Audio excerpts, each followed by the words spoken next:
National police department में colleagues detective चॉय Jong hook के पास एक बेहद ज़रूरी मैसेज लेकर आए। 3 सितारे लगे इपोलेट्स वाला एक आदमी सामने आया और उसने साफ शब्दों में अनाउंस किया कि जिस केस की इन्वेस्टिगेशन चल रही थी उसे बंद किया जा रहा है। अपने सुपीरियर्स के सामने खड़ा वो यंग मैन इस अचानक लिए गए फैसले से भड़क उठा। चॉय जोंग ह्यूक ने कहा कि आज अप्रैल 1 है, शायद ये कोई अप्रैल फूल्स जोक होगा। उसके बॉस ने कड़क आवाज में जवाब दिया कि ये ऑर्डर ऊपर से आया है और यहाँ किसी भी तरह का मजाक नहीं हो सकता।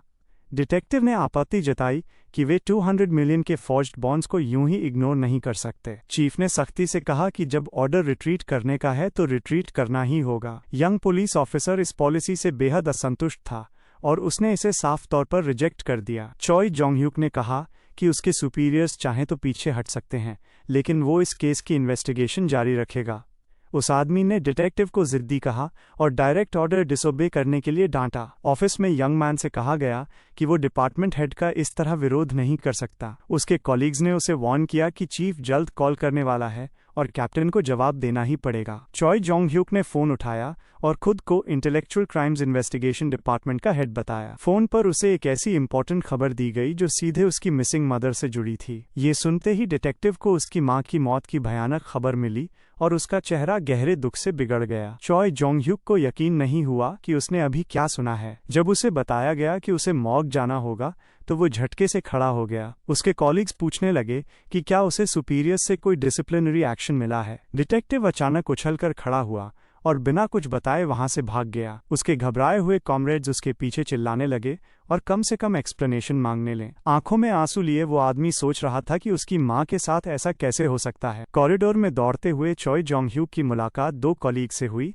जो अनोइंग रिपोर्टर्स की शिकायत कर रहे थे। उन्होंने देखा कि कैप्टन आंखों में आंसू लिए कॉरिडोर में कहीं भागा जा रहा है। उन्हें हैरानी हुई कि जब उसे पहले इन्वेस्टिगेशन टीम को रिकॉल करना चाहिए था तो वो कहाँ जा रहा है। वे दोनों ऑफिस में गए और पूछा कि कैप्टन इतनी अजीब हालत में क्यों भाग गया। उन्हें बताया गया कि केस बंद किया जा रहा है, इसलिए ऑफिस को तुरंत वेकेट करना होगा। बिल्डिंग से बाहर निकलते वक्त चीफ की रिपोर्टर्स से टक्कर हो गई जो उसकी अपीयरेंस को लेकर जोर जोर से सवाल चिल्ला रहे थे। चॉय जोंग ह्यूक जर्नलिस्ट्स की भीड़ को चीरते हुए आगे बढ़ता गया जो इन्वेस्टिगेशन को लेकर लगातार सवाल पूछ रहे थे। रिपोर्टर्स ने उससे फेक बॉन्ड फ्रॉड पर कम से कम कुछ शब्द कहने की मांग की, लेकिन वो उनसे बात करने में बिल्कुल इंटरेस्टेड नहीं था और बस रास्ता बनाकर निकल गया। उसके कॉलीग्स ने पीछे से आवाज लगाई और पूछा कि वो इतनी जल्दी कहाँ जा रहा है। चॉय जोंग ह्यूक तेजी से कार में बैठा और उसके दिमाग में सिर्फ उसकी मां की मौत घूम रही थी। डिटेक्टिव ने एक्सेलरेटर को पूरा दबा दिया और पूरी रफ्तार से सड़क पर दौड़ पड़ा। उसके सबऑर्डिनेट्स उसके पीछे दौड़ते हुए चिल्लाने लगे कि बॉस इतनी जल्दी कहाँ जा रहे हैं। चिंतित होकर किसी ने फोन किया और पूछा कि उनके बॉस के साथ आखिर हो क्या रहा है। कार चलाते हुए चॉय जोंग ह्यूक की आंखों में गहरा दुख और निराशा साफ झलक रही थी। वो आदमी बेकाबू होकर रोने लगा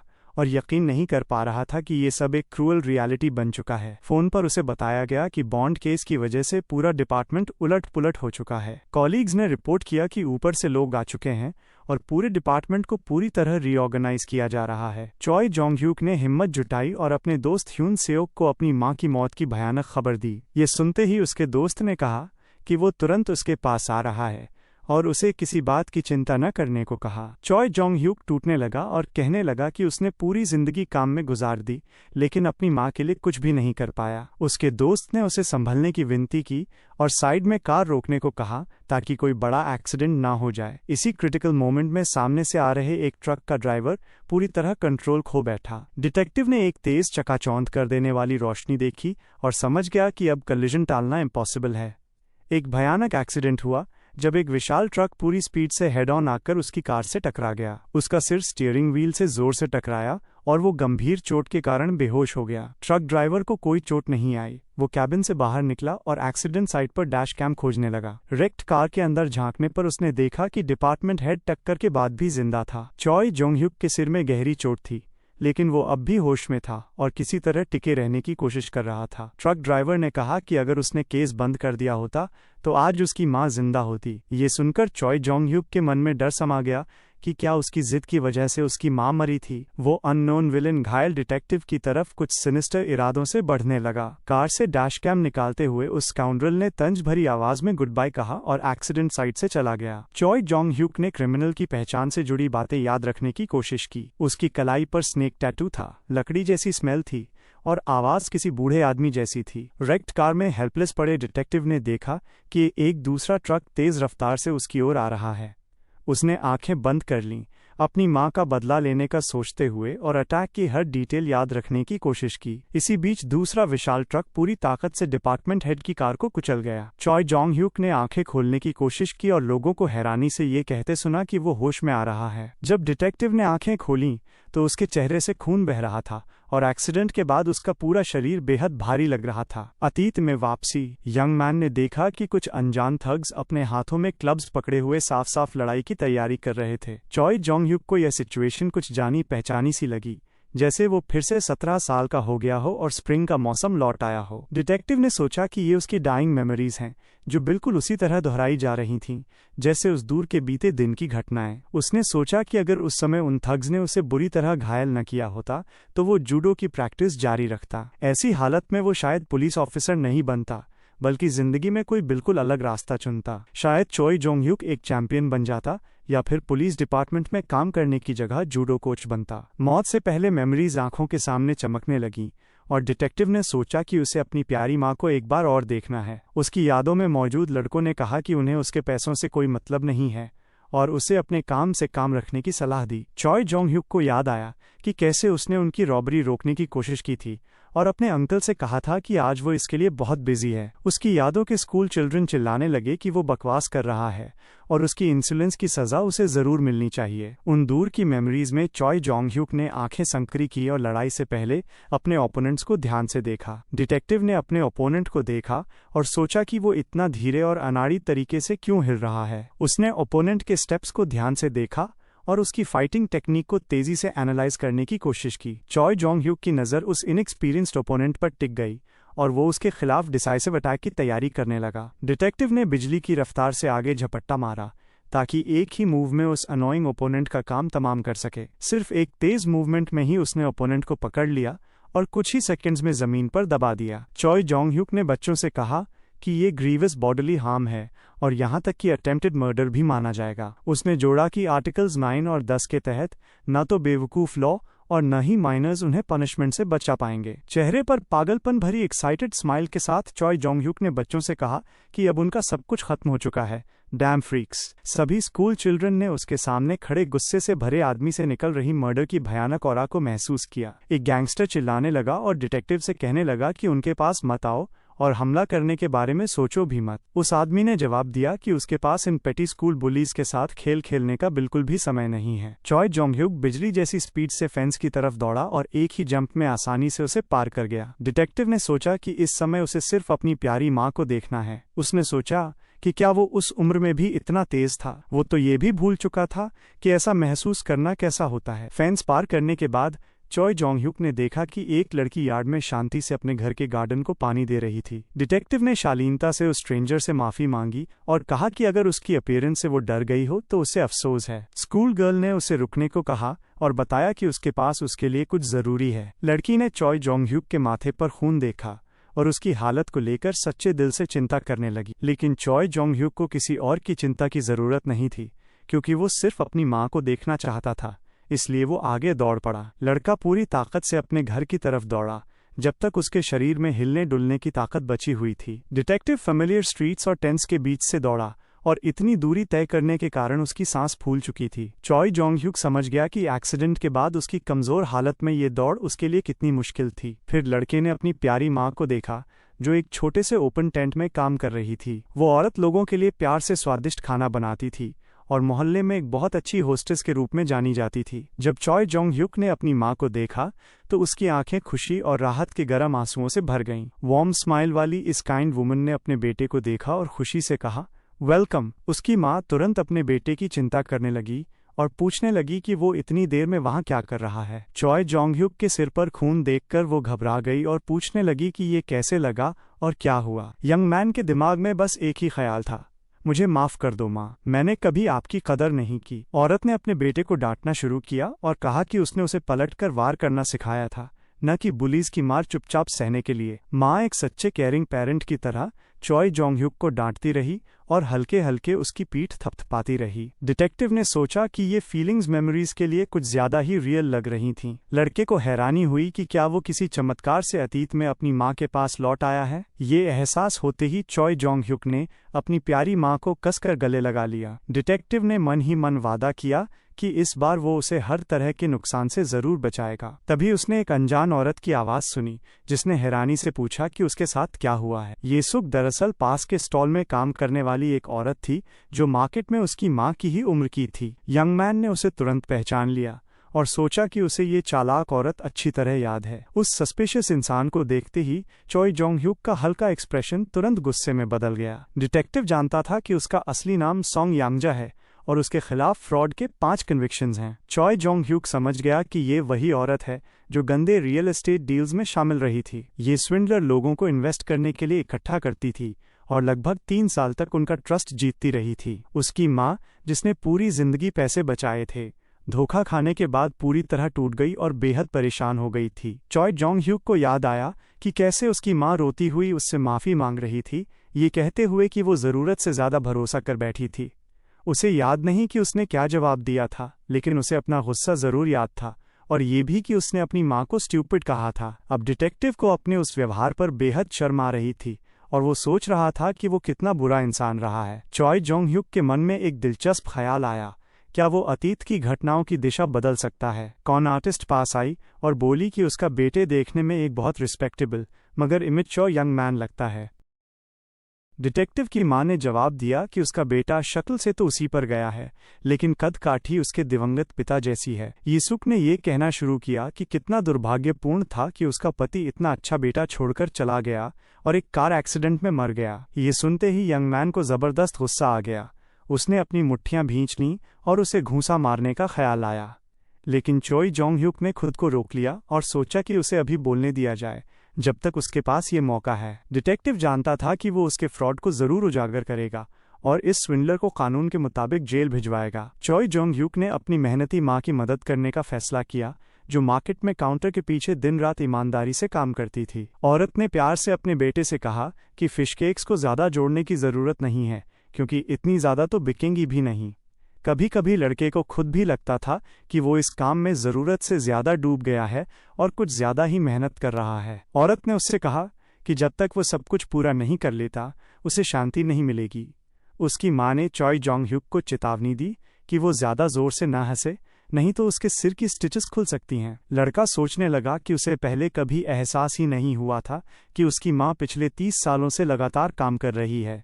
अपनी जिंदगी के हर एक दिन वो काम के लिए इतनी लंबी दूरी तय करके मार्केट आती थी। औरत पूरा रास्ता पैदल चलती थी और सामान से भरी एक भारी कार्ट खींचकर लाती थी। वो ये सब सिर्फ अपने बेटे के लिए करती थी, ताकि उसे जिंदगी में सबसे अच्छा दे सके। उसकी माँ ने कहा कि उसके लिए आराम करना ही बेहतर होगा। उसे हर दिन बाहर आकर उसकी मदद करने की क्या जरूरत है? क्या ये थकाने वाला नहीं है? चॉय जोंग-ह्युक मुस्कुराया और अपनी माँ से कहा कि उसकी फिजिकल स्ट्रेंथ के सामने ये काम बिल्कुल भी मुश्किल नहीं है। डिटेक्टिव ने सोचा कि उसके पास एक प्लान है और वो अपनी प्यारी माँ को जरूर आगे बढ़ाएगा। अगले दिन ट्रेडिंग शुरू हुई और मार्केट में सभी मर्चेंट्स ने तुरंत अपने अपने स्टॉल्स लगा लिए। लड़के की माँ ने उसकी तरफ इशारा किया और कहा कि स्पिनच को लेकर जाकर काउंटर के सामने रख दे। चॉय जोंग-ह्युक ने सोचा कि उस समय चेन रेस्टोरेंट्स बहुत कम थे, इसलिए उसकी माँ ऑफिस वर्कर्स के लिए खाना बनाती थी। लड़का अच्छी तरह जानता था कि उनका बिजनेस कैसे प्रॉस्पर कर सकता है और कौन सा खाना तेजी से बिकेगा। चॉय जोंग-ह्युक एक पॉट में कुछ अजीब सा लेकर आया और उसकी माँ ने उसे तुरंत नोटिस कर लिया। जब उसके बेटे ने लिड खोली तो उसके अंदर फ्यूचर की एक स्पेशल रेसिपी से तैयार की गई खुशबूदार किमची थी। औरत ने हैरानी से पूछा कि क्या वो सच में इस एपेटाइजर को उनके ट्रेडिशनल डिश में डालना चाहता है। लड़के ने रहस्यमयी मुस्कान के साथ अपनी माँ से कहा कि वो उस पर भरोसा करे और कम से कम एक बार इसे आजमाए। माँ ने सोचा कि ठीक है, लेकिन इस एक्सपेरिमेंटल डिश में चावल थोड़ा कम डालना बेहतर होगा। औरत ने अपने बेटे की रेसिपी के मुताबिक परफेक्ट एपेटाइजर तैयार किया और नए स्वाद को चखने की तैयारी की। उसने कहा कि वो अब देखेगी कि ये कितना स्वादिष्ट है और बायर्स को पसंद आएगा या नहीं। माँ हर कौर को ध्यान से चबाने लगी और डिश के नए और अनोखे स्वाद के हर पहलू को एनालाइज करने लगी। जब उसे आखिरकार स्वाद की असली पहचान हुई तो वो औरत पूरी तरह चौंक गई। जोश भरी मुस्कान के साथ उसने कहा कि देखने में तो ये कुछ खास नहीं लगता, लेकिन स्वाद में ये बेहद ज़बरदस्त है। उसके बेटे ने जवाब दिया कि उसने बस उसके आइडिया में एक छोटा सा टच जोड़ा था और देखो नतीजा क्या निकला। औरत हंस पड़ी और बोली कि वो बहुत ज़्यादा बातें करता है और अब उसे स्कूल के लिए निकल जाना चाहिए। चॉय जोंग ह्यूक ने कहा कि वो थोड़ी और मदद करेगा क्योंकि वो ये सारा काम अकेले नहीं कर सकती। जब वो उससे बात कर रहा था उसी दौरान उसकी माँ ने कुछ ही सेकंड्स में स्नैक्स तैयार कर दिए। उसकी माँ ने कहा कि अगर इतना बड़ा सा लड़का काउंटर पर खड़ा रहेगा तो कस्टमर्स अंदर आने से डर जाएंगे। लड़के ने झूठी सी सफाई देते हुए कहा कि उसकी बातें उसके दिल को बहुत दुख पहुंचा रही हैं। औरत हंस पड़ी और उससे कहा कि वो बेकार की बातें बंद करे और आखिरकार क्लास के लिए निकल जाए। चॉय जोंग ह्यूक ने गंभीरता से अपनी माँ से कहा कि अगर कुछ भी हो तो वो ज़रूर उसे कॉल करे या अपने पेजर पर मैसेज भेजे। डिटेक्टिव ने सोचा कि उम्र बढ़ने के बावजूद भी उसे स्कूल जाना अच्छा क्यों नहीं लगता। शायद इसलिए क्योंकि उसे बदलना है। जब लड़का स्कूल बिल्डिंग के पास पहुंचा तो एंट्रेंस पर जिम टीचर ने उसे रोक लिया और कहा कि फ्रेशमैन पहले ही लेट हो चुका है। वो चॉय जोंग ह्यूक के जूडो कोच शिन सुंगिल थे जो अपने स्टूडेंट को देखकर बेहद खुश हो गए। कोच ने मजाक में कहा कि सुबह से ही स्कूल ग्राउंड्स में उन्हें एक परेशान करने वाली आवाज़ सुनाई दे रही थी। चॉय जोंग ह्यूक ने सोचा कि ये एक सच्चे मेंटर हैं जिन्होंने उसकी इंजरी के बाद भी उसकी मदद की और उसे लगातार सपोर्ट किया। अचानक लड़का दौड़कर उस बूढ़े आदमी को गले लगा बैठा जिससे बुजुर्ग जूडो कोच काफी हैरान हो गया। शिन सुंगिल ने घबराकर पूछा कि उसके सिर को क्या हुआ है और उस पर बैंडेज क्यों बंधा हुआ है। जब यंग मैन ने उसे थग्स द्वारा पीटे जाने की बात बताई तो कोच ने तंज भरे अंदाज में कहा कि वो तो एक सच्चा हीरो है। इसके बाद मेंटर ने उससे पूछा कि डॉक्टर्स ने उसके सिर पर कितनी स्टिचेस लगाई हैं। कोच ने कहा कि वो फिलहाल स्पोर्ट्स नहीं खेल सकता, वो बाकी स्टूडेंट्स को बता देंगे और वो क्लास में जा सकता है। इसके बाद शिन सुंगिल ने चेतावनी दी कि अगर उसने ज़्यादा जोर लगाया तो उसका ब्लड प्रेशर बढ़ जाएगा और स्टिचेस खुल सकती हैं जो खतरनाक होगा। लड़का क्लासरूम में गया और देखा कि उसके क्लासमेट्स पहले से ही अपनी डेस्क्स पर बैठे हुए थे। चॉय जोंग ह्यूक ने गहरी सांस ली ताकि वो ट्रेडिशनल जापानीज कस्टम के अनुसार अपने क्लासमेट्स को ठीक से ग्रीट कर सके। फिर डिटेक्टिव ने झुककर एक सच्चे जुडोका की तरह वहां मौजूद सभी लड़कों को शालीनता से अभिवादन किया। उसके दोस्त तुरंत उसके पास दौड़ आए और घबराकर पूछने लगे कि उसके सिर के साथ क्या हुआ है। उसके क्लासमेट्स गुस्से में पूछने लगे कि आखिर किसने ये करने की हिम्मत की और कौन सा मॉन्स्टर उनके छोटे भाई को चोट पहुंचाने आया था। लड़कों ने गुस्से से कहा कि कहीं ये वही जर्क तो नहीं है जिसने पहले भी उसे छूने की हिम्मत की थी। जूडो क्लब की कुछ बातें वाकई कमाल की होती हैं। चाहे तुम कभी भी ज्वाइन करो, पहले ही दिन से तुम्हें हमेशा के लिए फैमिली का हिस्सा मान लिया जाता है। उनकी पिछली जिंदगी में लिगामेंट्स खराब हो जाने के बाद भी उन्होंने स्कूल बुलीज से निपटा था ताकि इन घमंडी ट्रबल मेकर्स को भगा सकें। पहले चॉय जोंग ह्यूक को क्लब मेंबर्स की मदद चाहिए होती थी क्योंकि वे कानूनी तौर पर बुलीज से निपट सकते थे, लेकिन इस बार वो पुलिस एकेडमी से ग्रेजुएट होकर उन क्रिमिनल्स को ढूंढना चाहता था जिन्होंने उससे और उसकी मां को मारा था। जूडोइस्ट ने छोटे लड़के से मजबूती से कहा कि वे जरूर इसका ख्याल रखेंगे और उसे क्लास में जाना चाहिए। बड़े कॉमराड्स इस बात से भड़क उठे कि ये बेवकूफ लोग आखिर किस हिम्मत से उनके छोटे भाई को छू गए। जब चॉय जोंग ह्यूक ने परेशानी के लिए माफी मांगनी चाहिए तो उन्होंने कहा कि माफी की कोई जरूरत नहीं है क्योंकि उसने कुछ भी गलत नहीं किया। उसके दोस्तों ने सख्ती से कहा कि जब तक वो पूरी तरह ठीक न हो जाए प्रैक्टिस पर ना आए और घर पर ही आराम करे। चॉय जोंग ह्यूक ने एक शातिर सी मुस्कान छुपाते हुए सोचा कि वे बुलीज ये सब जिंदा बचकर नहीं निकाल पाएंगे। प्रिंसिपल के ऑफिस में एक बुजुर्ग आदमी फोन पर किसी से काफी तेज और गंभीर बातचीत कर रहा था। जूडो कोच शिन चोंग गिल ऑफिस में दाखिल हुए और गुस्से में प्रिंसिपल को एक बेहद जरूरी खबर बताई। कोच ने प्रिंसिपल को याद दिलाया कि कई साल पहले जब उसने उन्हें यहाँ काम करने के लिए बुलाया था तब उसने क्या कहा था। प्रिंसिपल ने नाराज कोच से कहा कि पहले बैठिए और शांति से बताइए कि आखिर इतना गंभीर क्या हुआ है। शिन चोंग गिल ने याद दिलाया कि प्रिंसिपल ने वादा किया था कि वे सिर्फ बच्चों की ट्रेनिंग पर ध्यान देंगे और बाकी किसी बात की चिंता नहीं करेंगे। कोच ने गुस्से में रिपोर्ट किया कि उनके कीमती स्टूडेंट एथलीट को स्कूल बुलीज ने बेरहमी से पीटा है। कोच ने जोड़ा कि किसी की गैर जिम्मेदार एटीट्यूड की वजह से उस लड़के के सिर पर 25 स्टिचेस लगे हैं। शिन चोंग गिल ने समझाया कि स्टूडेंट ने एक्सटॉर्शनिस्ट को रोकने की कोशिश की थी और इसी वजह से उसे बैटॉन्स से बेरहमी से पीटा गया। कोच ने गुस्से में प्रिंसिपल से पूछा कि क्या एक एजुकेशनल इंस्टीट्यूशन में स्टूडेंट्स को एक दूसरे के साथ ऐसा व्यवहार करने देना ठीक है। गुस्से से भरे उस आदमी ने ऐलान किया कि वो ऐसे स्कूल में काम नहीं कर सकता और बच्चों को यहाँ से ले जाकर कहीं और ट्रांसफर कर देगा। जब प्रिंसिपल ने उनके जाने की धमकी सुनी तो उसने भरोसा दिलाया कि टीचिंग स्टाफ इस इश्यू को गंभीरता से लेने वाला है। प्रिंसिपल ने सोचा कि कोच इतने मेडल्स लेकर आए हैं कि उन्हें किसी भी हाल में जाने नहीं दिया जा सकता। प्रिंसिपल ने सुझाव दिया कि कोच बैठकर उसके ऑफिस में एक कप ऑफ टी के साथ शांति से बात करें। शिनचोंग गिल ने जवाब दिया कि उन्हें हर जगह ढूंढना चाहिए, चाहे तो डॉग हाउस तक में, लेकिन फर्स्ट क्लास से पहले बुलीज को पकड़ना होगा। उसी समय चॉय जोंगह्यूक एक खाली क्लासरूम में दाखिल हुआ जहां अभी तक कोई क्लासमेट मौजूद नहीं था। लड़का शांति से आने वाली क्लासेस की तैयारी करने लगा और नोट्स के लिए अपनी घिसी पिटी स्कूल नोटबुक निकाल ली। डिटेक्टिव ने सोचा कि जब नॉइजी क्लासमेट्स नहीं होते तो क्लासरूम कितना शांत और सुकून भरा लगता है। चॉय जोंगह्यूक को लगा कि अब एक्शन का एक डिटेल्ड प्लान बनाने का समय आ गया है और शुरुआत में क्रिमिनल के पॉसिबल विक्टिम्स की लिस्ट बनानी होगी। उसने अंदाजा लगाया कि भविष्य में उसे मारने वाला इंसान शायद उसी का अकॉम्प्लिस होगा जिसने उसकी मां को मारा था। अचानक एक खूबसूरत लड़की क्लासरूम में दाखिल हुई और लड़के का ध्यान तुरंत उसी पर चला गया। चॉय जोंगह्यूक ने उसे पहचान लिया, वही लड़की जिसे उसने कोर्टयार्ड में देखा था जब वो पुलिस से भाग रहा था। वो उस समय कोर्टयार्ड में फूलों को पानी दे रही थी और अचानक एक अनजान लड़के को देखकर काफी चौंक गई थी। चॉय जोंगह्यूक को हैरानी हुई कि वो और ये लड़की इतने समय से एक ही क्लास में थे। डिटेक्टिव ने तय किया कि वो उसके पास जाकर उस समय के लिए माफी मांगे क्योंकि वो शोरगुल और असहज रहा होगा। लड़के ने बात को मजाक में बदलने की कोशिश की, लेकिन एक स्कूल बॉय के लिए ये बातचीत बेहद ऑकवर्ड और अजीब बन गई। चॉय जोंगह्यूक ने मन ही मन सोचा, भगवान, मैं किसी नॉर्मल 17 साल के स्टूडेंट की तरह नहीं बल्कि किसी बूढ़े आदमी की तरह बात कर रहा हूँ। फिर उसने देखा कि लड़की उसकी बातों और माफी पर कोई रिएक्शन नहीं दे रही है। डिटेक्टिव समझ गया कि उसने कुछ भी नहीं सुना क्योंकि उसके कानों में पूरे समय हेडफोन्स लगे हुए थे। चॉय जोंगह्यूक तुरंत सोचने लगा कि वो उन हेडफोन्स में क्या दिलचस्प चीज सुन रही होगी। कैसेट प्लेयर देखकर उसे नॉस्टैल्जिया महसूस हुआ क्योंकि उसके फ्यूचर में सब कुछ बिल्कुल बदल चुका था। इसलिए डिटेक्टिव ने उससे बात करने की कोशिश की और कहा कि इस चीज को वॉइस रिकॉर्डर की तरह भी इस्तेमाल किया जा सकता है। लड़की को फिर भी कुछ सुनाई नहीं दिया तो उसने उसकी तरफ देखा और हेडफोन्स उतार दिए। चॉय जोंगह्यूक ने अपना परिचय दिया और कहा कि वही लड़का है जो पुलिस से भागते समय यार्ड में फेंस गिरा गया था। फिर उसने अपनी क्लासमेट से दोबारा माफी मांगने का फैसला किया और कहा कि उस समय जरूर काफी शोर हुआ होगा। लड़की ने जवाब दिया कि उसने तुरंत पुलिस को कॉल कर दिया था, इसलिए सब कुछ जल्दी और शांति से खत्म हो गया। ये सुनकर लड़के की आंखों में दिलचस्पी चमक उठी और उसने उससे पूछा कि उसने एग्जैक्टली किस समय और कैसे पुलिस को कॉल किया था। उसकी क्लासमेट ने बताया कि उसने उसके भागते ही कॉल कर दिया था और उसे चिंता न करने को कहा क्योंकि उसने ये नहीं बताया कि उसने फेंस तोड़ा था। चॉय जोंगह्यूक ने आपत्ति जताई कि उसे ये भी बताना चाहिए था क्योंकि तब उसकी टेस्टिमनी पुलिस वर्जन को और मजबूत कर देती। उसकी क्लासमेट ने पूछा कि उसके सिर का क्या हाल है। इस पर चॉय जोंगह्यूक ने जवाब दिया कि सब ठीक है और ज्यादा दर्द भी नहीं है।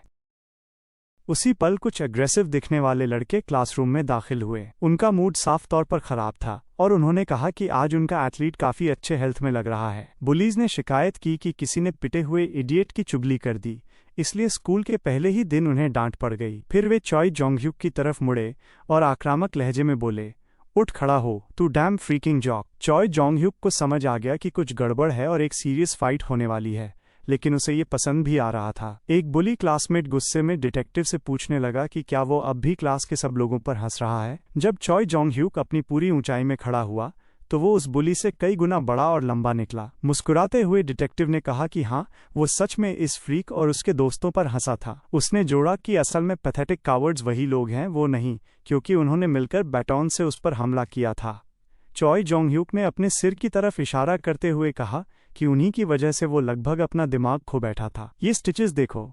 उस क्लासमेट ने सोचा कि अगर उन्होंने एथलीट को ऐसे ही छोड़ दिया तो अपर क्लासमैन दोबारा आकर उनसे निपटेंगे। अचानक उस स्काउंड्रल ने एक स्टेशनरी नाइफ निकाली और धमकी देते हुए पूछा कि क्या वो सच में यही मरना चाहता है। नाइफ देखकर चॉय जोंगह्यूक ने सोचा कि ये बुली कितना होपलेसली स्ट्यूपिड और नैरो माइंडेड है। डिटेक्टिव ने उसकी तरफ देखते हुए कहा कि वो बस एक इनकॉरेजिबल इंसान है और अब उसे अक्ल में आ जाना चाहिए। ये शब्द सुनते ही वो स्काउंड्रल और ज्यादा गुस्से में आ गया और नाइफ को और कसकर पकड़ लिया। लड़की ये सब देखकर हैरान थी और सोच रही थी कि कोई बहुत अजीब और खतरनाक सिचुएशन सामने आ रही है। जब क्लासमेट ने उसे स्टैब करने की कोशिश की तो चॉय जोंगह्यूक ने वार को आसानी से डॉज कर लिया और बिजली की रफ्तार से पलटकर हमला कर दिया। सिर्फ वार बचाया ही नहीं, बल्कि उसने स्काउंड्रल को लोहे जैसी पकड़ से गले से पकड़ लिया। डिटेक्टिव ने बुली को ऑफिस वॉल से चिपका दिया और एक हाथ से उसे थोड़ा जमीन से उठा लिया। पकड़ इतनी ताकतवर थी कि ऑफिस नाइफ हमलावर के कांपते हाथों से गिर गई। स्टूडेंट्स तुरंत समझ गए कि जूडो क्लब वाला लड़का लोकल बुलीज और थग से लड़ रहा है। चॉय जोंग ह्यूक ने बुली से पूछा कि क्या वो सच में सोचता है कि डिटेक्टिव ऐसे जर्क से डरता है। स्काउंड्रल जवाब भी नहीं दे सका क्योंकि वो ठीक से सांस तक नहीं ले पा रहा था। ऐसा लग रहा था जैसे लड़के के अंदर असली ईविल गुस्सा और ब्लड लस्ट जाग उठा हो और उसे रोकना नामुमकिन हो। तभी एक क्लासमेट चिल्लाया कि वो क्लासरूम में ही किसी को मार सकता है। चॉय जोंग ह्यूक को एहसास हुआ कि उसे लॉ नहीं तोड़ना चाहिए, इसलिए उसने बुली को छोड़ दिया। लड़के ने चेतावनी दी कि अगर उन्होंने दोबारा उससे पैसे वसूले तो वे जरूर मरेंगे। बुलीज ने भी इंसिडेंट को छोड़ना नहीं चाहा और उसे फिर से निपटने की धमकी दी। चॉय जोंग ह्यूक ने उन जर्क्स को चेताया कि उसे अकेला छोड़ दें वरना उनकी इंसुलेंस का अंजाम भुगतना पड़ेगा। तीनों बुलीज उठे और बड़बड़ाते हुए धमकियां देते हुए क्लासरूम से बाहर निकल गए। डिटेक्टिव ने सोचा कि स्टिचेस की वजह से उसका सिर पहले ही फटने जैसा दर्द कर रहा था और अब ये जर्क्स भी बीच में पड़ गए थे। उसके सभी क्लासमेट्स ने जो कुछ अभी अपनी आंखों से देखा था उससे वे सन्न रह गए। जब टीचर क्लासरूम में आए तो उन्होंने कहा कि मुंह खुले रखने बंद करो और खड़े हो जाओ, लेसन शुरू होने वाला है। सभी स्टूडेंट्स एक साथ खड़े हुए और स्कूल ट्रेडिशन व एटिकेट के अनुसार टीचर को झुककर अभिवादन किया। कुछ डिलिजेंट स्टूडेंट्स ने आने वाले लेसन और पहले मिले ज्ञान के लिए टीचर का धन्यवाद भी किया। चॉय जोंग ह्यूक अपने बैंडेज सिर को लेकर टीचर की रिएक्शन देखकर काफी हैरान था। टीचर ने सिर पर बैंडेज बंधे स्टूडेंट की अजीब हालत पर कोई रिएक्शन नहीं दिया। लड़के को ये अजीब लगा कि वो बैंडेज्ड हेड के साथ घूम रहा है, लेकिन टीचर ने एक शब्द भी नहीं कहा। डिटेक्टिव को समझ आ गया कि शायद फाइट के बाद कोच ने टीचर्स को उसकी इंजरी के बारे में बता दिया था। हालांकि उन दिनों टीचर्स स्टूडेंट्स के कैरेक्टर और एकेडमिक ग्रेड्स में ज्यादा फर्क नहीं किया करते थे। चॉय जोंग ह्यूक ने सोचा कि अब उसके क्लासमेट्स शायद उसे भी एक स्कूल बुली और फाइटर ही मानते होंगे। क्लासरूम से जाते समय टीचर ने सबको याद दिलाया कि कल पढ़ाए गए मटेरियल पर इंडिपेंडेंट वर्क होगा। जाते जाते टीचर ने जोड़ा कि स्टूडेंट शांति से नेक्स्ट लेसन की तैयारी करें और घर पर पढ़ा हुआ रिवाइज करें। ये सुनकर चॉय जोंग ह्यूक सन्न रह गया और इस पूरी अनप्लेजेंट सिचुएशन की सारी कड़ियां उसके दिमाग में जुड़ गईं। इंडिपेंडेंट वर्क के बारे में सुनते ही डिटेक्टिव ने डर के साथ सोचा कि उसकी हालत में ये कैसे पॉसिबल है। स्कूल उससे बैंडेज्ड और घायल सिर के साथ टेस्ट लिखने की उम्मीद कैसे कर सकता है। लड़के ने सोचा कि स्कूल वाले कैसे इमेजिन कर रहे हैं कि 17 साल के शरीर में फंसा एक 40 साल का आदमी ये टेस्ट पास कर लेगा। चॉय जोंग ह्यूक को याद आया कि उनका स्कूल सिर्फ जूडो क्लब के लिए ही नहीं बल्कि हाई लेवल एजुकेशन के लिए भी मशहूर था। डिटेक्टिव को याद आया कि स्पोर्ट्स के बाद हर 2 हफ्ते होने वाला इंडिपेंडेंट वर्क कितना मुश्किल होता था, लेकिन ये ज्यादा समय तक नहीं चला क्योंकि सीनियर ईयर में उसने खुद को संभालने का फैसला कर लिया था। असल में वो काफी स्मार्ट निकला और कई सब्जेक्ट्स उसे पढ़ाई में आसानी से समझ आने लगे थे। अगर वो पेट्रोल में शामिल हो गया होता तो वो आसानी से एक प्रेस्टीजियस पुलिस एकेडमी में पहुंच सकता था। वैसे भी ये सिर्फ हाई स्कूल का फर्स्ट ईयर प्रोग्राम है तो सब ठीक होना चाहिए।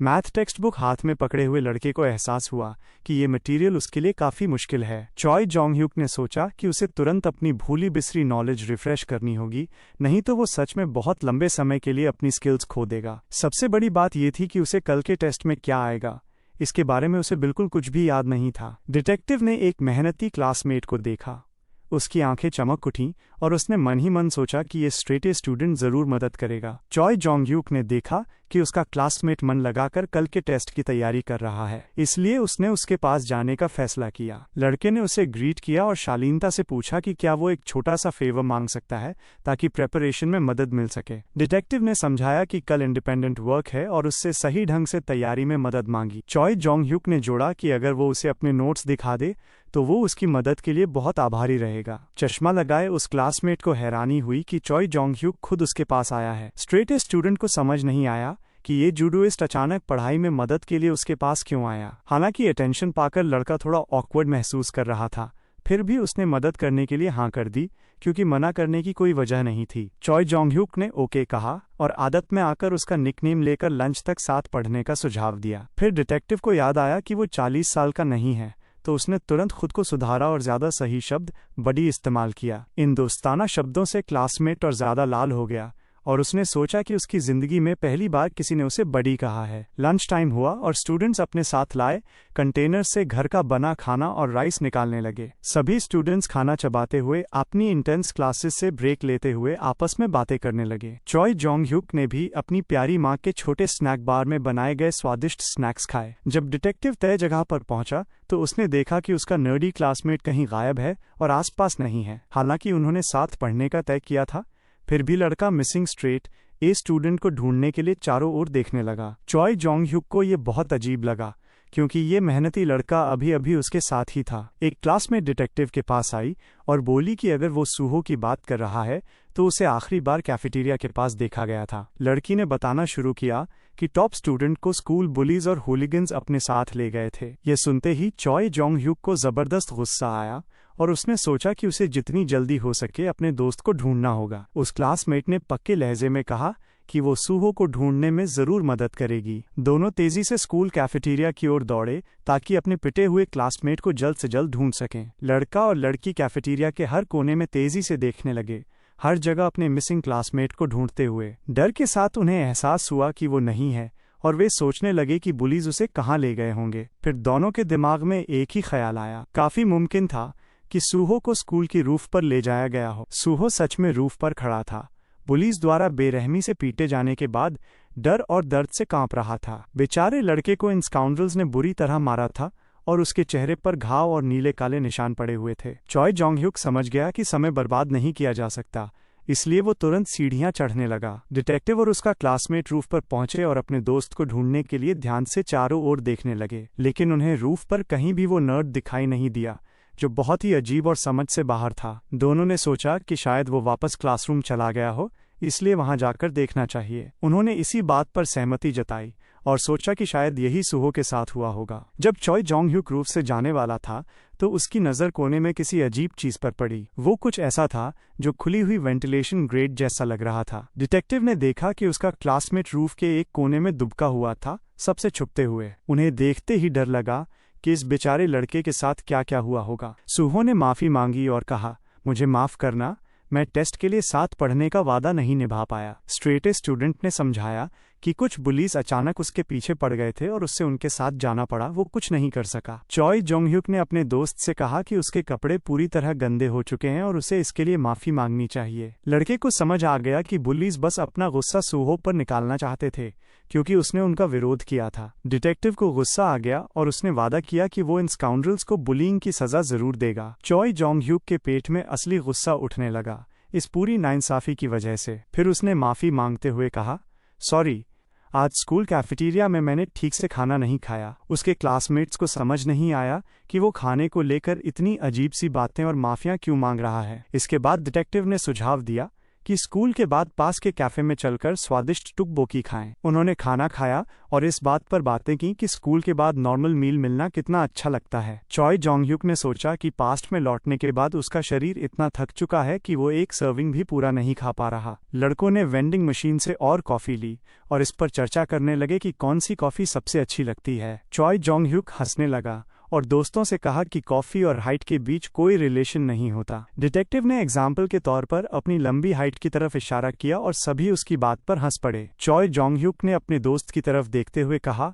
कि इतने समय तक बुली की तानों को सहना उसके लिए बहुत मुश्किल रहा होगा। ये सुनते ही सूहो झुक गया और उसके पीले चेहरे पर तुरंत डर झलक आया। ऑनर स्टूडेंट को समझ ही नहीं आया कि क्या जवाब दे, क्योंकि उसके दिमाग में हाल की मारपीट की डरावनी तस्वीरें घूम गई थीं। डिटेक्टिव ने अपने दोस्त से कहा कि अब इसकी चिंता मत करो, वे बुलीज अब दोबारा उसे छूने की हिम्मत नहीं करेंगे। चॉय जोंग ह्यूक ने वादा किया कि वो ये पक्का करेगा कि स्कूल में वे किसी को भी परेशान न कर सकें। उसके दोस्तों ने हैरानी से पूछा कि वो ऐसा कैसे करेगा। डिटेक्टिव ने जवाब दिया कि वो दुनिया बदल देगा और इसे सबके लिए ज्यादा दयालु और बेहतर बनाएगा। अब सुबह के न्यूज़पेपर्स हर जगह स्कूल बुलीज की खबरों से भरे हुए थे। चॉय जोंग ह्यूक खुश था, सोचते हुए कि ये अच्छा है कि सुबह की खबरें और ताज़ी हवा तक उसके साथ हैं। हर कोई हाथ में न्यूज़पेपर पकड़े स्कूल वायलेंस की ताज़ा खबरें ध्यान से पढ़ रहा था। रिपोर्टर्स तक स्कूल पहुंच गए और कहने लगे कि वे ये स्टोरी फिल्म करेंगे कि उन्हें अपना काम क्यों नहीं करने दिया जा रहा। एक स्कूल एम्प्लॉई ने रिपोर्टर्स की भीड़ को रोकने की कोशिश की,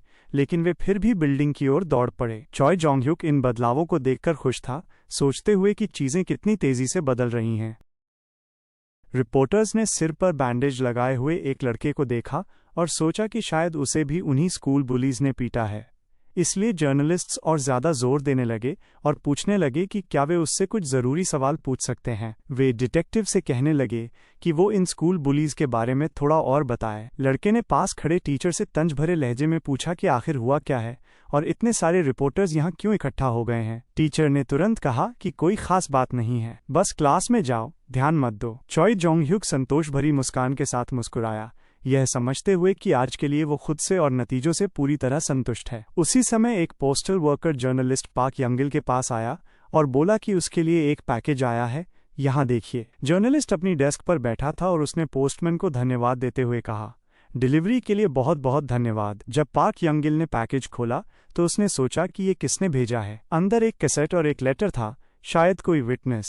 जर्नलिस्ट ने पूरी एडिटोरियल ऑफिस में जोर से चिल्लाकर कहा कि स्कूल के बच्चों ने एक्सटॉर्शन से 50 मिलियन वन कमाए हैं। उसने कहा कि इतनी रकम से एक छोटा अपार्टमेंट खरीदा जा सकता है और ये बच्चे असली गैंगस्टर्स हैं। इसके बाद जर्नलिस्ट और भी तेजी से स्कूल की तरफ दौड़ा, खास तौर पर उस बैंडेज वाले लड़के को ढूंढते हुए जिसे बुलीज ने पीटा था। अब इस न्यूज़पेपर में हर कोई सिर्फ एक ही बात कर रहा था, शहर में स्कूल क्राइम्स की बढ़ती संख्या। लड़के ने सुबह का न्यूज़पेपर अपने हाथ में पकड़ा और सोचा कि रिपोर्टर ने सब कुछ काफी अच्छे और कन्विंसिंग तरीके से लिखा है। टीचर ने जब चॉय जोंग-ह्युक को न्यूज़पेपर के साथ देखा तो तुरंत पूछा कि उसके हाथ में क्या है। डिटेक्टिव ने बताया कि ये न्यूज़पेपर है और हाल ही में उसने खबरें पढ़ने में ज्यादा इंटरेस्ट लेना शुरू किया है। ये सुनकर टीचर ने हैरानी से पूछा कि वो किसे पढ़ने की बात बता रहा है। चॉय जोंग-ह्युक की आंखों में क्यूरियोसिटी चमक उठी और वो सोचने लगा कि टीचर का बिहेवियर ऐसा क्यों है। टीचर ने जल्दी से कहा कि कुछ खास नहीं है और लड़के से क्लास में जल्दी जाने को कहा। डिटेक्टिव ने शालीनता से जवाब दिया कि वो वैसा ही करेगा जैसा टीचर ने कहा है और क्लासरूम की ओर बढ़ गया। चॉय जोंग-ह्युक ने सोचा कि टीचर के चेहरे के एक्सप्रेशन से साफ था कि सारे टीचर्स को पता था कि क्या चल रहा है। उसके जूडो टीममेट्स उसके पास आए और क्लब में उसे छोटे भाई की तरह ट्रीट करने लगे। डिटेक्टिव स्कूल कॉरिडोर में अपने क्लासमेट्स को ताज़ा न्यूज़पेपर्स बांटने में बिजी था। उसने अपने जूडो टीममेट्स को भी कॉपीज दी और कहा, देखो कितनी इंटरेस्टिंग इन्फॉर्मेशन है। एथलीट्स ने आर्टिकल पढ़ा और कहा कि टोरंटो में वे हुलिगन्स से चुपचाप निपट लेते। जुडोकास ने जोड़ा कि वे खुद सिचुएशन संभाल सकते थे, तो न्यूज़पेपर में रिपोर्ट करना जरूरी क्यों था। चॉय जोंग-ह्युक ने आपत्ति जताई कि एक साथ दो तरफ से वार करना ज्यादा इफेक्टिव होता है। डिटेक्टिव ने अपने कॉमराड से पूछा कि क्या उन्हें लगता है कि हुलिगन्स खुद ही अपनी गलती मान लेंगे। उसने समझाया कि अच्छी खासी पिटाई के बाद भी वे डरेंगे नहीं, बल्कि एथलीट्स के खिलाफ कंप्लेंट कर देंगे। फिर जुडोकास को विक्टिम्स को कॉम्पनसेशन देना पड़ता और कोच को सीरियस प्रॉब्लम झेलनी पड़ती। चॉय जोंग-ह्युक ने आगे पूछा कि अगर वे यूनिवर्सिटी जाने की प्लानिंग कर रहे हैं तो कानून के साथ बेवजह की परेशानी क्यों मोल लें। इन तर्कसंगत बातों को सुनकर उसके दोस्तों ने मान लिया कि डिटेक्टिव सही कह रहा है। चॉय जोंग-ह्युक ने समझाया कि न्यूज़पेपर में ये देखकर पुलिस कुछ कहने की हिम्मत नहीं करेंगे। अगर वे किसी को चोट पहुंचाते हैं तो विक्टिम पुलिस को रिपोर्ट कर सकता है और नतीजे से संतुष्ट रहेगा। अब क्लासरूम में सभी क्लासमेट्स एक्टिवली डिस्कस कर रहे थे कि क्या ये सब सच में स्कूल में हुआ था। सुहो अपनी क्लासमेट सोयोंग के पास गया और पूछा कि क्या उसने स्कूल बिल्डिंग के पास रिपोर्टर्स देखे थे। ग्लासेस पहनी हुई लड़की ने जवाब दिया कि ये शायद उसी प्लान का सेकंड स्टेज है जिसकी बात उनके दोस्त ने कल की थी। चॉय जोंग-ह्युक अचानक उन दोनों के पास आया और मुस्कुराते हुए पूछा कि वे क्या बात कर रहे हैं। सोयोंग ने कहा कि पुलिस को रिपोर्ट करने की जरूरत नहीं थी क्योंकि ये समस्या चुपचाप भी हल की जा सकती थी। चॉय जोंग-ह्युक ने जवाब दिया कि इसकी जरूरत नहीं है क्योंकि आज जो कुछ हुआ है उसके बाद वे खुद ही उनके पास आएंगे। डिटेक्टिव ने सोचा कि न्यूज़पेपर के फ्रंट पेज पर ऐसी हेडलाइन होने के बाद पुलिस हाथ पर हाथ धरकर नहीं बैठेगी। अगर उन्होंने एक्शन नहीं लिया तो उन्हें अपने गुस्सैल सुपीरियर से इनएक्शन के लिए कड़ी फटकार मिलेगी। चॉय जोंग-ह्युक ने दोस्तों से कहा कि सबसे पहले उन्हें अपकमिंग इंडिपेंडेंट वर्क की तैयारी करनी चाहिए। उसने याद किया कि कल उसने सुहो से मिडिल स्कूल की घटनाओं के बारे में पूछताछ की थी। स्ट्रेट ए स्टूडेंट के पास स्कूल के लिए पैसे नहीं थे, इसलिए वो गैस स्टेशन पर पार्ट टाइम काम करता था और फ्लायर्स बांटता था। बुलीज ने उससे कुल मिलाकर 3 मिलियन वन से ज्यादा छीन लिए थे और कम से कम 2 और लोग भी इससे पीड़ित थे। ज्यादातर बुलीज हर स्टूडेंट से हर महीने बिना किसी अपवाद के लगभग 100,000 वन लेते थे। अगर कम से कम 40 स्टूडेंट्स को गिना जाए तो ये साल भर में करीब 50 मिलियन वन की कमाई बनती है। ये सुनकर सुहो की आंखों में खुशी चमक उठी कि इन बुलीज को सबक सिखाया जा सकता है। इंडिपेंडेंट वर्क शुरू हुआ और सबको पर्सनल डिटेल्स भरने के लिए शीट्स दी गईं। चॉय जोंग-ह्युक ने क्वेश्चन शीट हाथ में ली और सोचा कि टेस्ट में सवाल हैरान करने वाले तौर पर बहुत कम थे। डिटेक्टिव ने सोचा कि टीचर्स चाहते हैं कि पुलिस के स्कूल पहुंचने से पहले ही क्लास जल्दी खत्म कर दी जाए और सबको घर भेज दिया जाए। वाकई टीचर भी यही सोच रहे थे कि सब कुछ जितनी जल्दी हो सके निपटा दिया जाए और लेसन को ज्यादा लंबा न खींचा जाए। अचानक किसी वजह से टीचर ने चॉय जोंग ह्यूक को पूरी क्लास के सामने प्रॉब्लम सॉल्व करने के लिए ब्लैक बोर्ड पर बुला लिया। लड़के ने हैरानी से खुद की तरफ इशारा किया और टीचर से पूछा कि क्या सच में उसे ही ब्लैक बोर्ड पर बुलाया जा रहा है। टीचर ने कहा कि अगर डिटेक्टिव हर जगह लेटर ए ही लिख देगा तो उनके लिए वर्क चेक करना असुविधाजनक हो जाएगा। इस पर चॉय जोंग ह्यूक ने टीचर से आपत्ति जताई और कहा कि उसने ये प्रॉब्लम्स खुद सॉल्व की हैं, किसी से कॉपी नहीं किया है। टीचर और लड़के के बीच बहस चल ही रही थी कि क्लास में किसी ने हाथ उठाकर बोलने की इजाजत मांगी। वो सोयोंग थी, जिसने टीचर से कहा कि लड़का वाकई मेहनत से पढ़ रहा था और वे खुद देख सकते हैं। सुहो भी खड़ा हुआ और उसने कंफर्म किया कि उसने कल अपने अच्छे दोस्त के साथ मिलकर पढ़ाई की थी। टीचर साफ तौर पर नाखुश थे कि दोस्तों ने अपने क्लासमेट का पक्ष लिया। स्कूल के लाउडस्पीकर पर अनाउंसमेंट हुई कि स्टूडेंट चॉय जोंग ह्यूक को तुरंत प्रिंसिपल से मिलने के लिए बुलाया जा रहा है। चेहरे पर संतुष्ट मुस्कान के साथ लड़के ने टीचर से कहा कि एडमिनिस्ट्रेशन के बुलावे पर वो प्रिंसिपल से मिलने जा रहा है। प्रिंसिपल के ऑफिस के बाहर स्कूल के स्टूडेंट्स के चिंतित पेरेंट्स की एक बड़ी भीड़ इकट्ठा हो चुकी थी। जब चॉय जोंग ह्यूक क्लासरूम से बाहर निकला तो इन सभी परेशान लोगों को देखकर वो हल्के से मुस्कुराया। पेरेंट्स ने जब इस लंबे कद के यंग मैन को देखा तो वे सोचने लगे कि क्या वाकई यही वो लड़का है। वे आपस में बात करने लगे कि इस लड़के में ऐसी क्या अजीब क्षमताएं हैं और ये इतना लंबा क्यों है। टीचर ने पेरेंट्स से कहा कि वे इंतजार करें जब तक वो लड़के से बात कर ले, और अगर कोई पूछे तो कह देना कि उन्हें कुछ भी पता नहीं है। चॉय जोंग ह्यूक ने तंज में सोचा, क्या ये आदमी सच में खुद को एक असली टीचर और एजुकेटर कहने का हक रखता है। लड़के ने टीचर को कोई जवाब नहीं दिया और टीचर इस चुपचाप की अवज्ञा से साफ तौर पर भड़क गया। डिटेक्टिव ने टीचर से कहा कि उसे बिल्कुल नहीं पता कि वो क्या कह रहा है और उससे आखिर चाहता क्या है। यंग मैन प्रिंसिपल के ऑफिस में दाखिल हुआ और वहां कुछ अनजान लोग सूट्स पहने बैठे हुए दिखे। उन्हें वहां शांति से बैठे और इंतजार करते देखकर चॉय जोंग ह्यूक सचमुच स्तब्ध रह गया। डिटेक्टिव ने उनकी तीखी और दुर्भावनापूर्ण नजरें महसूस की जो उसे सिर से पैर तक जांच रही थीं। वे वही बदमाश थे जिन्हें वो कभी भी प्रिंसिपल के ऑफिस में देखने की उम्मीद नहीं कर रहा था। वे स्काउंड्रल्स आपस में बात कर रहे थे कि उन्हें सीधा चेहरा बनाए रखना चाहिए, क्योंकि ये पहली बार नहीं था जब वे ऐसी कार्यवाही में शामिल हो रहे थे। ऑफिस का दरवाजा खुलने की आवाज आई और उसी पल चॉय जोंग ह्यूक अंदर आया। डिटेक्टिव ने आत्मविश्वास भरी मुस्कान के साथ अंदर प्रवेश किया और कहा, हेलो पुलिस के जेंटलमैन इन्वेस्टिगेटर्स। आदमी हैरान हो गए और पूछने लगे कि उसे कैसे पता चला कि वे इन्वेस्टिगेटर्स हैं, जबकि ये तो साफ दिख रहा था। चॉय जोंग ह्यूक ने मन ही मन सोचा कि शायद वे उसी डिपार्टमेंट से ना हों, लेकिन वो इन लोगों को पहचानता था। इन्वेस्टिगेटर्स ने पूछा कि क्या उसके पिता भी डिटेक्टिव थे, क्योंकि टीनेज बेटे के होते हुए रिटायरमेंट के लिए तो अभी जल्दी थी। लड़के ने जवाब दिया कि उसके पिता ईस्टर्न डिस्ट्रिक्ट में काम करते थे, लेकिन दुर्भाग्य से एक कार एक्सीडेंट में उनकी मौत हो गई थी। उन्होंने उसके पिता का नाम पूछा तो डिटेक्टिव ने जवाब दिया कि उनका नाम चॉय डोचुल था। ये नाम सुनते ही इन्वेस्टिगेटर्स चौंक गए और बोले कि वो तो वही फॉर्मर रेसलर थे। चॉय जोंग ह्यूक ने जिज्ञासा से पूछा कि क्या वे उसके दिवंगत पिता को व्यक्तिगत रूप से जानते थे। इन्वेस्टिगेटर्स ने तुरंत पूछना शुरू किया कि उसकी माँ कैसी है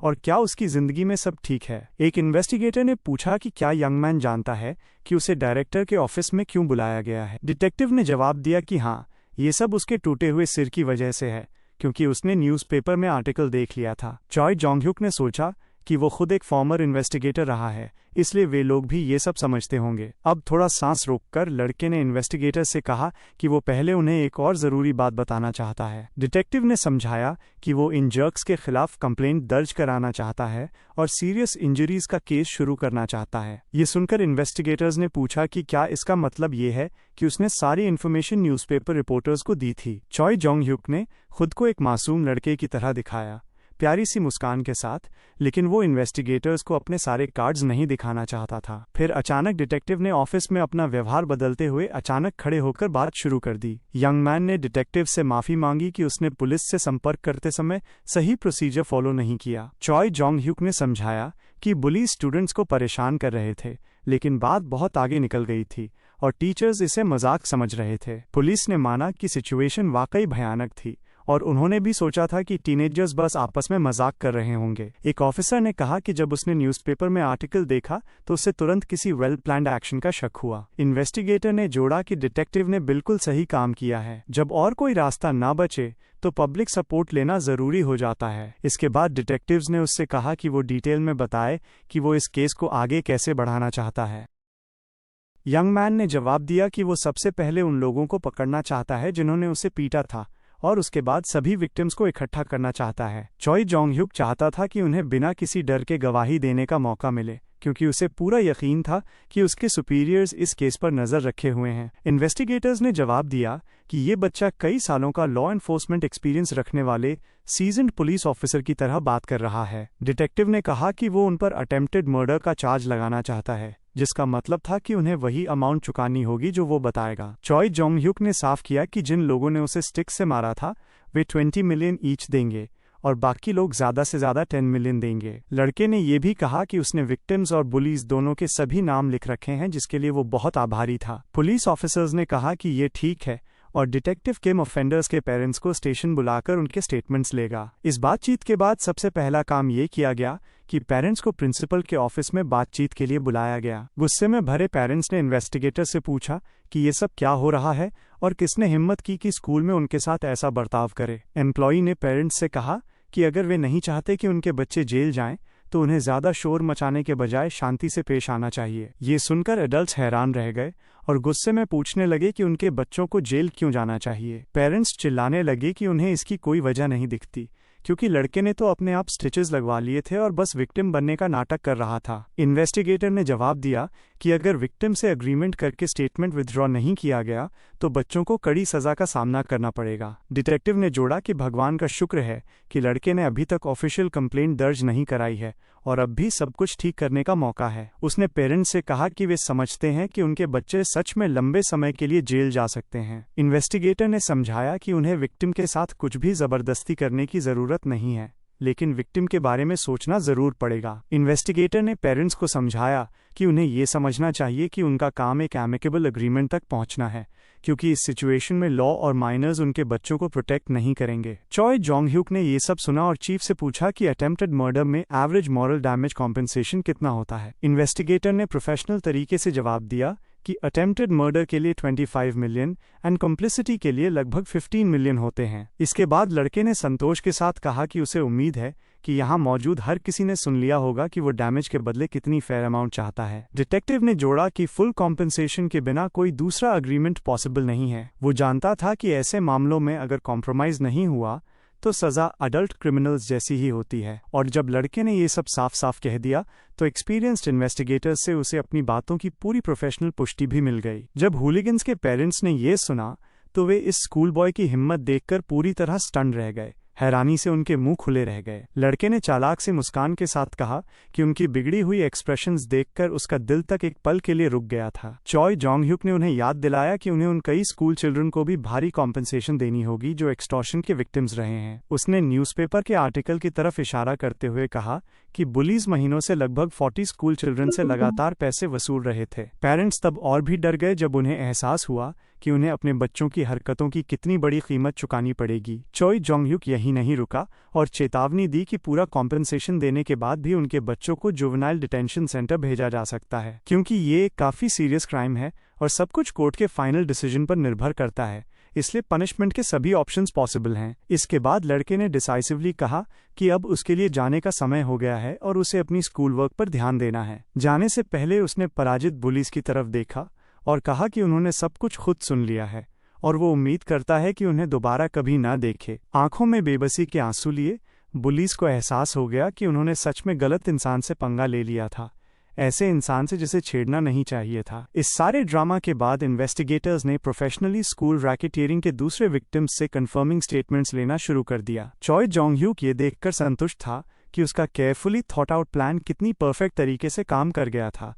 जो उसके लिए एक शानदार रिजल्ट था। इसके बाद इन्वेस्टिगेटर्स और लड़का स्कूल बिल्डिंग के पास सड़क पर खड़े थे, जहां उनकी मुलाकात उसकी मेहनती मां से हुई। मेल इन्वेस्टिगेटर ने विनम्रता से बताया कि चूंकि सभी पार्टीज ने ऑफिशियल कॉम्पेंसेशन अग्रीमेंट साइन कर दिया है, इसलिए गिल्टी पार्टी का लॉयर अप्रोप्रिएट अमाउंट उनके बैंक अकाउंट में ट्रांसफर कर देगा। इन्वेस्टिगेटर ने जोड़ा कि उन्होंने अपने सारे दुख और तकलीफ के बाद ये कॉम्पेंसेशन ईमानदारी से कमाई है, इसलिए फ्यूचर की कोई चिंता नहीं है। इसके बाद इन्वेस्टिगेटर ने मां से प्रशंसा करते हुए कहा कि उनका बेटा सच में बहुत बेहतरीन, बहादुर और दृढ़ निश्चयी इंसान है, जो टीनेजर्स में बहुत रेयर होता है। औरत ने हल्की हैरानी के साथ जवाब दिया कि उसने हाल ही में अपनी पढ़ाई को सीरियसली लेना शुरू किया है, इसलिए उसके लिए भी यह बदलाव काफी अनयूजुअल है। इन्वेस्टिगेटर ने ट्रेडिशनल तरीके से शालीनता से झुककर परिवार को गुड बाय कहा और गर्मजोशी से बोला, तो फिर अलविदा और आपको ढेरों शुभकामनाएं। यंग मैन ने अपनी मां से अपकमिंग टेस्ट रिजल्ट्स को लेकर अपनी उम्मीदें साझा की और भरोसा दिलाया कि वो उसकी अचीवमेंट्स देखकर खुश हो जाएगी। चॉय जोंग ह्यूक ने गर्व से रैंकिंग्स में अपना 15th प्लेस अनाउंस किया और इसे अपनी लंबी मेहनत के बाद एक शानदार अचीवमेंट माना। उसकी मां ने दिल से कामना की कि उसका बेटा पढ़ाई में ऐसे ही आगे बढ़ता रहे और एक इंसान व स्टूडेंट के रूप में लगातार डेवलप करता रहे। आंखों में खुशी के आंसू लिए औरत ने सोचा कि उसका बेटा हाल के समय में सचमुच बेहतर इंसान बन गया है। उसने डाइनर में अपने काम का दिन खत्म होने की घोषणा की और वादा किया कि घर पर डिनर के लिए स्वादिष्ट रोस्ट मीट बनाएगी। इन्वेस्टिगेटर ने स्कूल प्रिंसिपल के साथ फोन पर एक गंभीर बातचीत की, जिसमें मौजूदा सिचुएशन की अहमियत और जटिलता पर चर्चा की गई। उस आदमी ने आने वाली मीडिया फ्रेंजी की चेतावनी दी और ये भी कहा कि किए गए काम के लिए सुपीरियर्स की तरफ से सराहना मिल सकती है। पुलिस ऑफिसर को स्कूल कॉन्फ्लिक्ट के सफल समाधान पर वाकई दिल से खुशी और संतुष्टि महसूस हो रही थी। डिटेक्टिव ने खिड़की से उस लड़के को देखते हुए उसके असामान्य कैरेक्टर और एक टीनेजर के हिसाब से उसके मैच्योर व्यवहार के बारे में गहराई से सोचा। डिटेक्टिव ने अपने life experience and future events की जानकारी की सच्चाई आसपास के सभी लोगों से सावधानी से छुपाकर रखी। जूडो ट्रेनिंग के दौरान यंग मैन ने अपने स्पारिंग पार्टनर को किमोनो से मजबूती से पकड़ लिया, टाटामी पर एक डिसाइसिव थ्रो लगाने की तैयारी करते हुए। उसकी सारी मूवमेंट्स इस बात पर केंद्रित थीं कि ओपोनेंट को प्रभावी तरीके से गिराया जाए और जिम के फ्लोर पर पिन किया जाए। यंग फाइटर की नज़र में अडिग दृढ़ता और मौजूदा फाइट पर पूरी कंसंट्रेशन साफ झलक रही थी। टीचर ने क्लास को अनाउंस किया कि टेस्ट के स्कोर्स इन्फॉर्मेशन बोर्ड पर लगा दिए गए हैं। चॉय जोंग ह्यूक ने संतोष के साथ याद किया कि कैसे वो 15th प्लेस से बढ़कर अब 3rd प्लेस पर पहुंच गया है। हाल ही में हुए एक मॉक एग्जाम में वो सभी स्टूडेंट्स में से 25th प्लेस हासिल करने में कामयाब रहा था। यंग मैन को सच्ची खुशी थी कि वो अब इंटेंसिव लर्निंग प्रोसेस का आदी हो गया है और लगातार अच्छे रिजल्ट्स ला रहा है। हेड इंजरीज पूरी तरह ठीक होने के बाद यंग मैन को आखिरकार फुल ट्रेनिंग में लौटने का मौका मिल गया। कोच शिन चोंग गिल ने गर्व से अपने स्टूडेंट की स्कूल वाइड एकेडमिक रैंकिंग में शानदार अचीवमेंट को नोट किया। स्कूल प्रिंसिपल ने खास तौर पर एक ही स्टूडेंट में high athletic and academic achievements के इस रेयर कॉम्बिनेशन की तारीफ की। क्लब के सीनियर मेंबर्स ने हंसी मजाक में जूनियर को छेड़ा, स्पोर्ट्स यूनिफॉर्म को लेकर उसकी अजीब रिएक्शन देखकर हैरान होते हुए। चॉय जोंग ह्यूक ने उन यादों की नेचर पर गहराई से सोचा जो सालों पुराने फेमिलियर ट्रेनिंग गियर को देखकर वापस उमड़ आई थीं। डिटेक्टिव को जिंदगी की नई शुरुआत का एहसास खास तौर पर मेडिकल स्टिचेस हटने के बाद बेहद पसंद आ रहा था। यंग मैन को सच में खुशी थी कि वो फिर से 17 साल का है और उसके सामने लिमिटलेस पॉसिबिलिटीज पड़ी हैं। उसका मजबूत और जवान शरीर ईस्टर्न मार्शल आर्ट्स की सीरियस ट्रेनिंग के लिए बेहतरीन फिजिकल फाउंडेशन दे रहा था। उसकी मौजूदा एक्सीलेंट फिजिकल कंडीशन उसकी पिछली जिंदगी से बिल्कुल अलग थी। लड़का दिन भर उसके साथ रहने वाली incredible freshness and inexhaustible energy का मजा ले रहा था। यंग मैन चौड़ी मुस्कान के साथ आगे दौड़ा, हाल के समय की अपनी सक्सेस पर दिल से खुश होता हुआ। कोच ने स्पारिंग शुरू होने का ऐलान किया और जूडो टेक्निक्स की सबसे इफेक्टिव प्रैक्टिस के लिए पेयर्स में बंटने को कहा। सभी एथलीट्स ने एक दूसरे के सामने पोजीशन ली और इंटेंस ट्रेनिंग सेशन की तैयारी पर ध्यान केंद्रित किया। चॉय जोंग ह्यूक अपने एक सीनियर टीममेट के सामने खड़ा हुआ और अपकमिंग जॉइंट मैच को लेकर शालीनता से अपनी खुशी जाहिर की। यंग मैन ने सेक्शन में अपने ज्यादा अनुभवी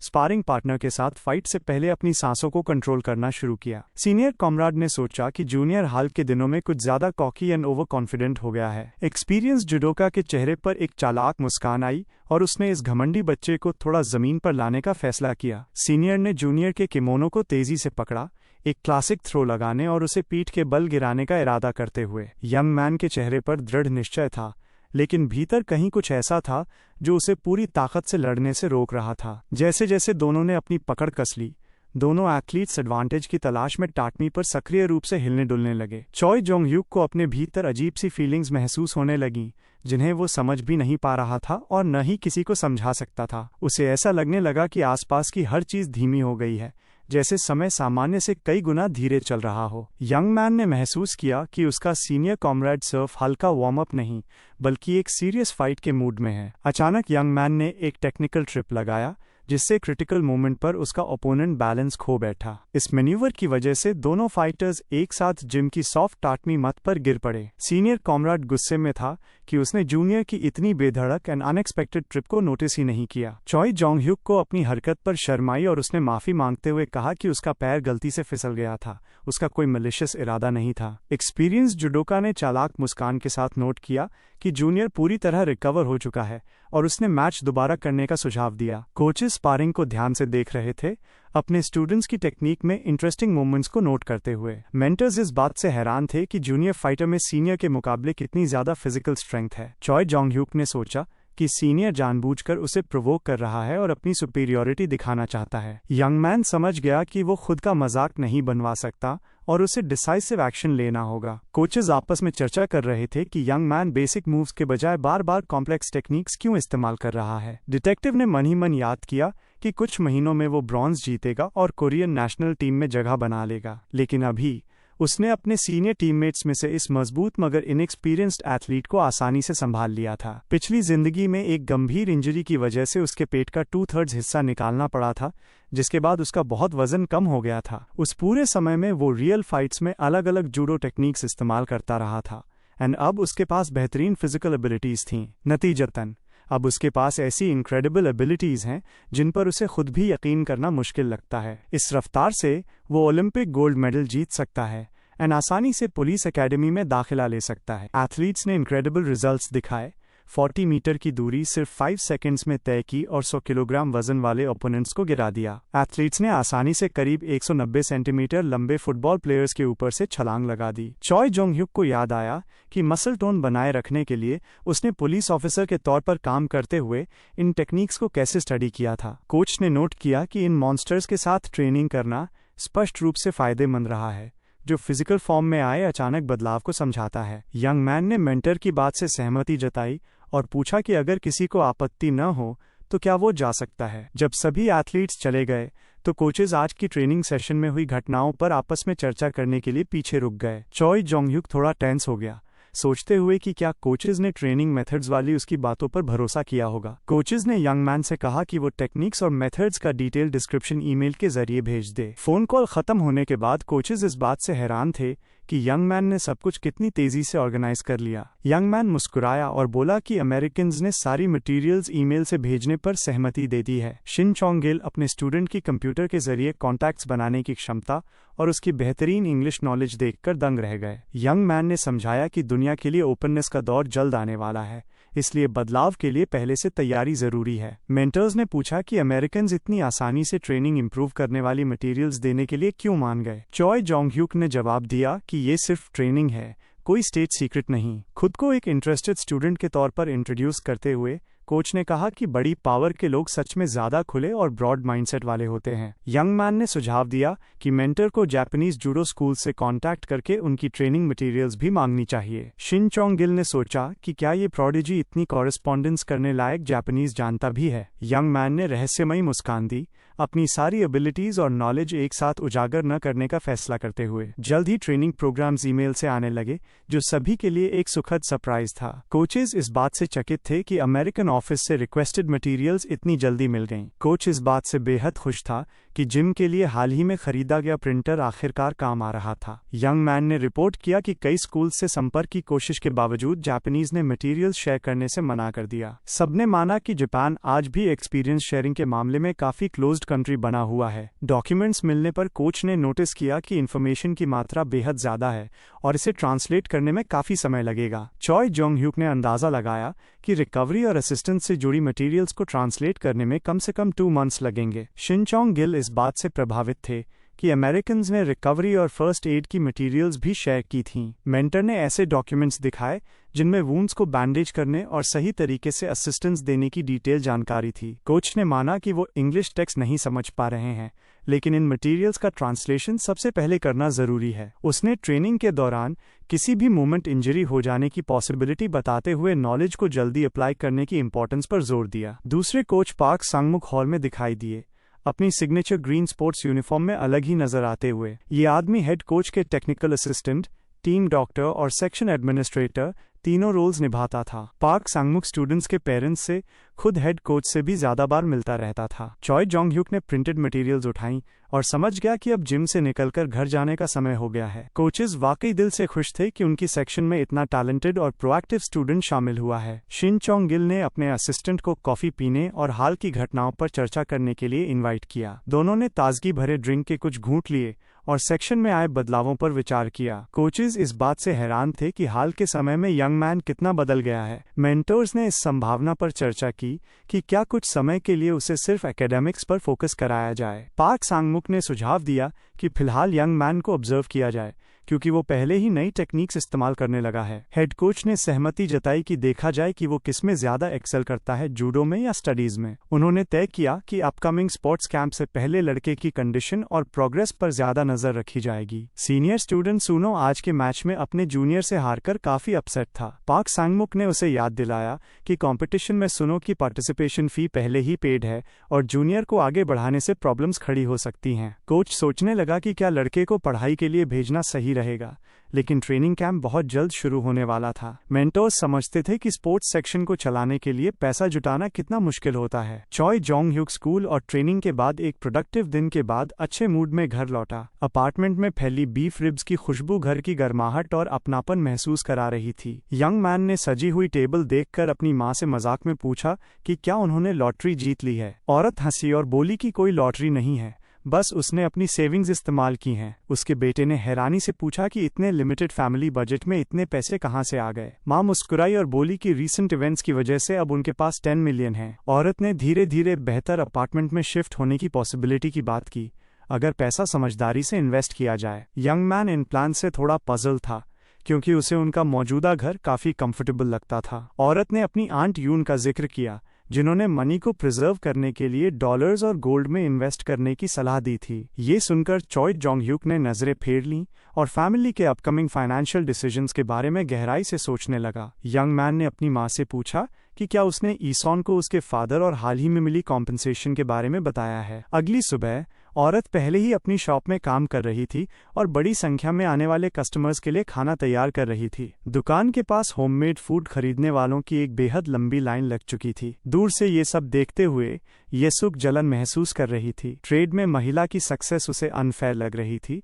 और उसे वो 300 मिलियन वन याद आ रहे थे जो वो अपने स्कैम से लेने वाली थी। औरत ने मन ही मन सोचा कि उसे पुलिस से उसके कनेक्शन के बारे में पता नहीं था, लेकिन अब कम से कम जितना मिल सकता है उतना तो लेगी ही। स्विंडलर ने प्लान बनाया कि आज की सारी कमाई लेकर तुरंत गायब हो जाएगी। उसी समय चॉय जोंग ह्यूक ने अपने बॉस को कॉल किया और शालीनता से उसकी सेहत और कामकाज के बारे में पूछा। इन्वेस्टिगेटर किम ने घबराकर पूछा कि क्या कुछ सीरियस हुआ है, क्योंकि लड़का अचानक कॉल कर रहा था। यंग मैन ने भरोसा दिलाया कि सब ठीक है, वो बस उन्हें मार्केट में अपनी माँ से मिलने इन्वाइट करना चाहता है। यंग मैन की माँ कस्टमर्स को ताज़ा तैयार किया हुआ खाना परोसते हुए मुस्कुरा रही थी। वो खुशी खुशी ऑर्डर्स दे रही थी और लोगों से फिर से आने का अनुरोध कर रही थी। ये सुख ये सब जलन से देख रही थी और बिजनेस सक्सेस की अनफेयरनेस के बारे में सोच रही थी। स्विंडलर ने चॉय जोंग ह्यूक की मां के पास जाकर नाटक किया कि वो जानना चाहती है कि क्या सारा माल बिक चुका है। मर्चेंट ने बताया कि हाल के दिनों में खाना बहुत तेजी से बिक रहा है और इंग्रेडिएंट्स तक खत्म हो गए हैं। स्विंडलर ने मन ही मन खुश होते हुए सोचा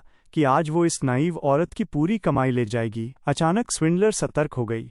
उसे अपने पीछे किसी की मौजूदगी महसूस हुई। चॉय जोंग ह्यूक स्टॉल के पास आया, अपनी मां को आवाज लगाई और वहां मौजूद सभी लोगों का ध्यान खींच लिया। हैरान औरत ने पूछा कि वो यहाँ क्यों आया है, जबकि इस समय तो उसकी ट्रेनिंग होती है। लड़के ने समझाया कि वो अकेला नहीं आया है और अपने पीछे खड़े इन्वेस्टिगेटर की ओर इशारा किया। मर्चेंट इन्वेस्टिगेटर किम को देखकर बेहद खुश हुई और पूछा कि वो मार्केट में क्यों आए हैं। स्विंडलर सीनियर इन्वेस्टिगेटर्स को वहां देखकर अंदर ही अंदर घबरा गई। यंग मैन की मां ने सबको याद दिलाया कि कैसे इन्वेस्टिगेटर किम ने एक मुश्किल सिचुएशन में उसके बेटे की मदद की थी। डिटेक्टिव किम ने स्विंडलर को उसके फेक एलियस की जगह उसके असली नाम सोंग यांगजा से संबोधित किया। स्विंडलर ने गुस्सा दिखाने की कोशिश की, पुलिस ऑफिसर पर अथॉरिटी मिसयूज का आरोप लगाया और एक आम नागरिक को धमकाने की बात कही। इन्वेस्टिगेटर ने उससे पूछा कि क्या वो न्यूज़पेपर्स पढ़ती है, क्योंकि वो फ्रॉड के मामले में वांटेड है। ये सुनते ही स्विंडलर को सिचुएशन की गंभीरता समझ आ गई और उसने तुरंत वहां से निकलने का फैसला किया। पुलिस ऑफिसर उसके पीछे दौड़ा और चेतावनी दी